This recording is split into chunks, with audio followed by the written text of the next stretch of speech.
안녕하십니까. 신영목 역사 문화 여행입니다. 지금 여러분이 보고 계시는 것은 부여 국립박물관에 있는 국보 백제금동 대향로입니다. 그런데 백제금동 대향로와 삼천궁녀는 어떤 관련이 있을까요?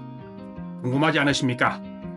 먼저 아직 구독을 하지 않으신 분은 구독을, 나중에 도움이 되셨다면 좋아요를 눌러주시면 복을 받으실 겁니다.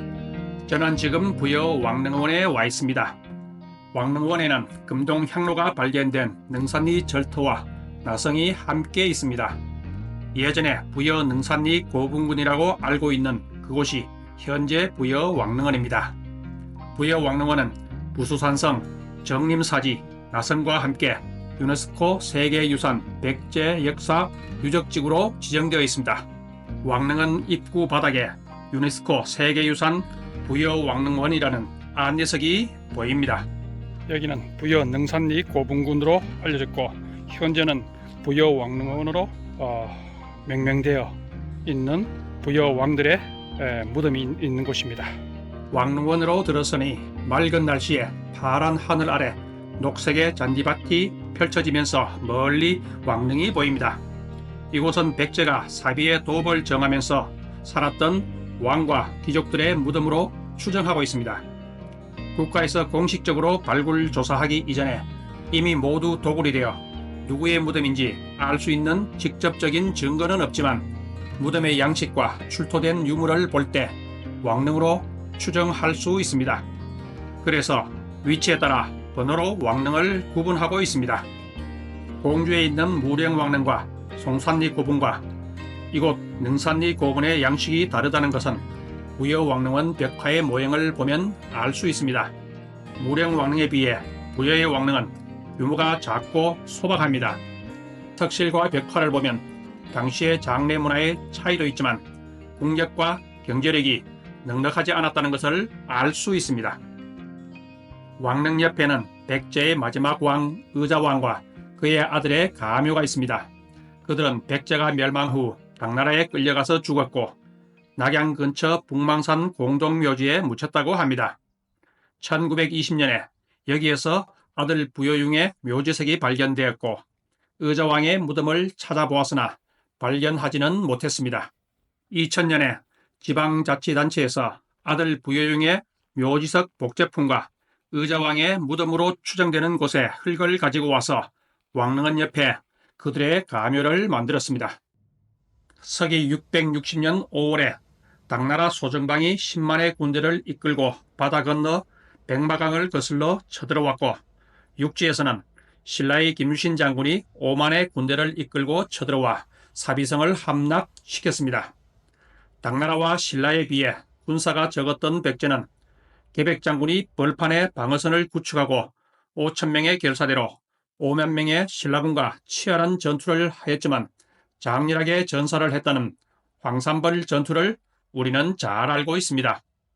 결국 백제는 서울의 위례성에서 시작하여 공주의 웅진성, 부여의 사비성으로 도읍을 옮기며 버티었지만 670여 년간의 역사는 막을 내리게 됩니다.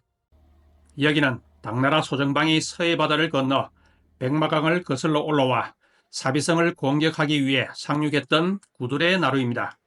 지금 백마강에는 유람선이 관광객을 태우고 구들의 나루와 고란사 사이를 왕복하고 있습니다.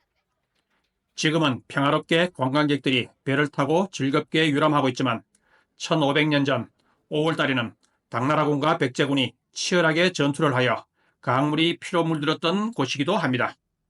저 멀리 보이는 절벽이 삼천궁녀가 몸을 던져 죽었다는 낙화암입니다. 옛날에는 타사암이었는데 언제부터인가 꽃같은 생명이 떨어져 죽었다는 낙화암이 되었습니다. 백제가 멸망할 당시 나라의 인구와 사비성의 규모를 생각할 때 3,000명의 궁녀가 있었다는 것은 절대로 불가능하지만 아주 많은 사람들이 여기에서 생명을 던졌다는 것은 분명해 보입니다. 조선시대부터 시인들이 낙화암의 삼천궁녀를 자주 언급한 뒤로 지금은 삼천궁녀가 실제로 있었던 것으로 믿는 사람들이 아주 많습니다. 낙화암 옆에는 당시 죽은 사람들의 영혼을 달래기 위해 지었다는 절이 있습니다.